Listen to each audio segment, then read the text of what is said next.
They came from the black edges of known space, cloaked in arrogance and hunger. The Velthar Dominion, an empire of chitin and plasma, whose worlds were carved from the bones of conquered species. To them, humanity was merely the next meal in an unending feast. Their fleets appeared above New Carthage, one of Earth's youngest colonies, a fertile world of green oceans and silver deserts, where 1 million settlers had turned barren land into home. Children played under skies that shimmered with twin suns. Farmers planted the first generation of Terran grain. It was a place of peace until the Velthar arrived. Their commander, Overlord Krikthul, transmitted his message before the slaughter began. His words still echo through the archives of the fallen. Humans, your seed spreads too freely. You will be pruned, your lands cleansed, your kind catalogued, studied, and consumed. Then came the bombardment. The sky split apart as molten glass rained upon the surface. Entire cities burned before the first evacuation order could even finish transmitting. The Velthar descended in dark wings of metal, their landing craft slamming into the surface like thunderbolts. Within hours, New Carthage was ash. When human resistance rose from the caves and shelters, the Velthar didn't simply crush them, they mocked them. Prisoners were forced to kneel and watch as the invaders planted banners of bone in the soil. They laughed as the planet's surviving defenders were buried alive beneath the ruins of their own cities, a ritual of dominance to mark the Velthar's conquest. When the screams finally stopped, Overlord Krikthul turned to his second-in-command and said, "Another human world fallen, another claim for the Dominion. Record it as subjugated territory Dummerfor 32. He did not know that the ground beneath him was not done speaking. The taste of triumph the Velthar celebrated. In orbit, their warships formed a crown of victory around New Carthage, their engines burning like suns. They broadcast the images across their networks. Human corpses lined in rows, Terran banners trampled, cities smoking on the horizon. The Dominion's Grand Council convened to praise Krikthul's success. In the gleaming halls of their capital, they laughed at the thought of Earth, a backwater of sentimental mammals, they called it. Too slow, too bound by morality, too restrained to answer. The galaxy had seen it before, the human restraint, that soft diplomacy, that peaceful outreach. The Velthar remembered when humanity had stood down after the Seshari border raids. They remembered when humans forgave the Katal after a misunderstanding that cost a convoy. They saw compassion as weakness, and so, in the seat of their empire, they toasted to their conquest. "The humans will grieve," said one counselor. "They will write their songs and mourn their dead, and while they weep, we will take another of their colonies." "Let them send envoys," another hissed. "We'll send their heads back." Krikthul himself gave a speech broadcast across 1,000 worlds. "The Terrans are finished. Their courage lies buried on New Carthage. Their lands are ours now. Let the galaxy see what happens when soft-fleshed dreamers stand against the Dominion." Their arrogance filled the stars. Their pride became their blindness. For while they toasted victory, Earth was silent. No messages came, no diplomats, no retaliation, no visible movement. The Velthar mistook that silence for fear. They didn't understand it was the breath before the storm. The silence breaks. 17 days after the fall of New Carthage, Earth's transmissions returned. They were short, cold, devoid of ceremony. Across the galaxy, Velthar listening stations caught a repeating signal, calm, monotone, encoded in every known frequency.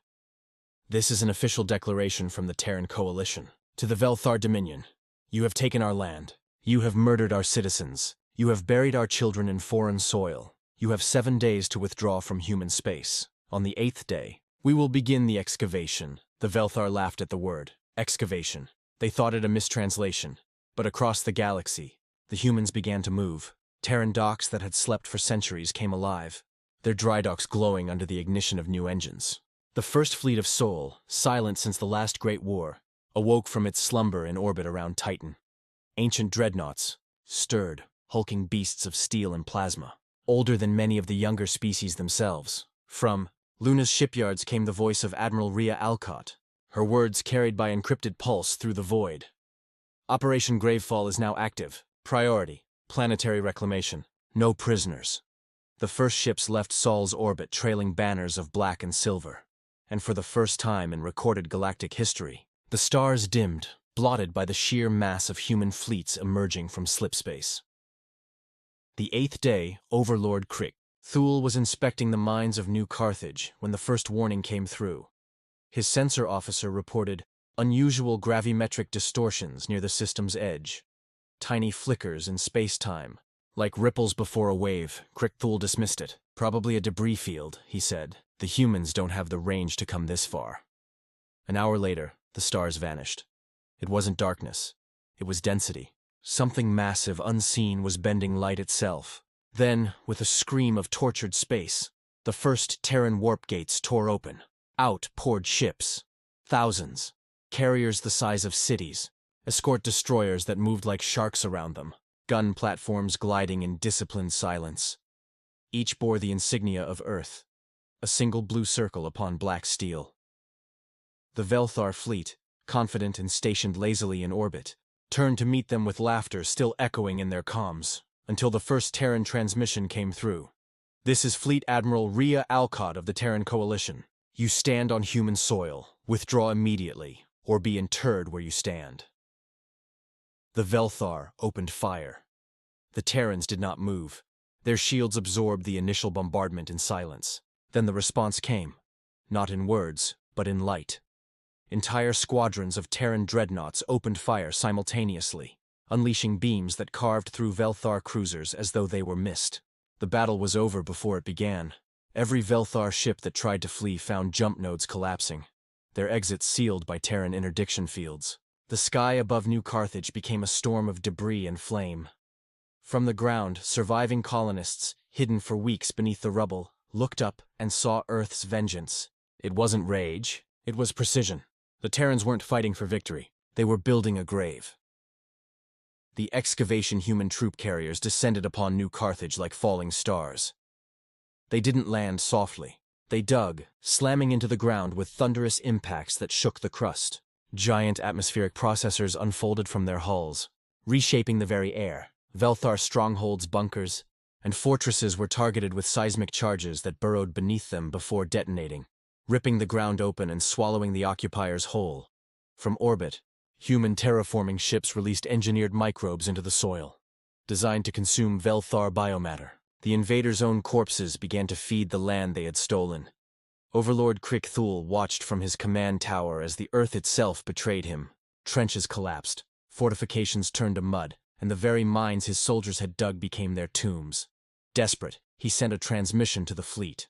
"This planet is cursed. The humans, what are they?" His signal cut off mid-scream. From orbit, Terran bombardment focused on his coordinates. A lance of light brighter than dawn struck his fortress. When it cleared, nothing remained but a crater, so deep it touched the molten mantle. Within hours, the Velthar presence on New Carthage was erased.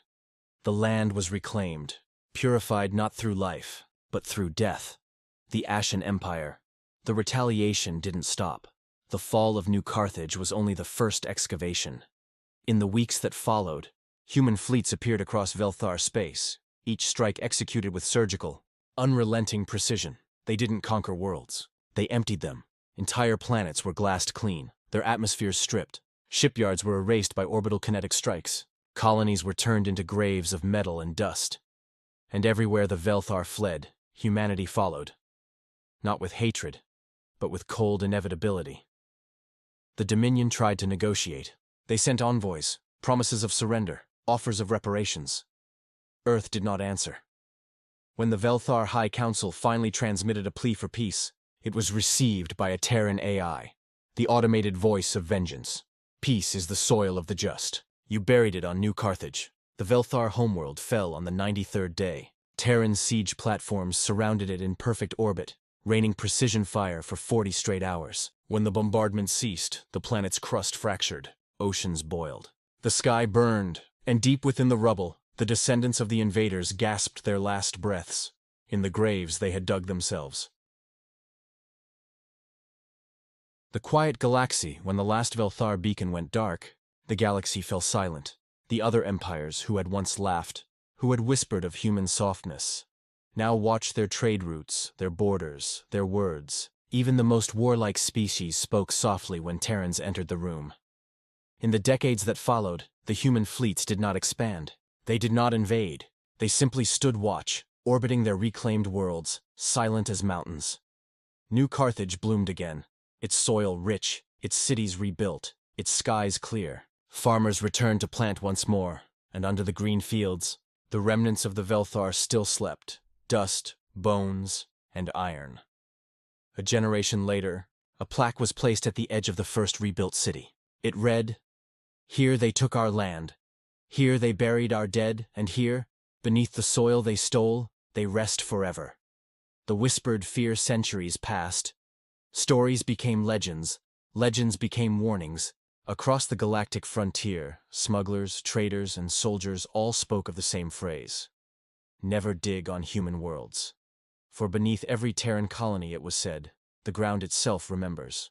It remembers the fire. It remembers the vengeance. It remembers what happens when the invaders come.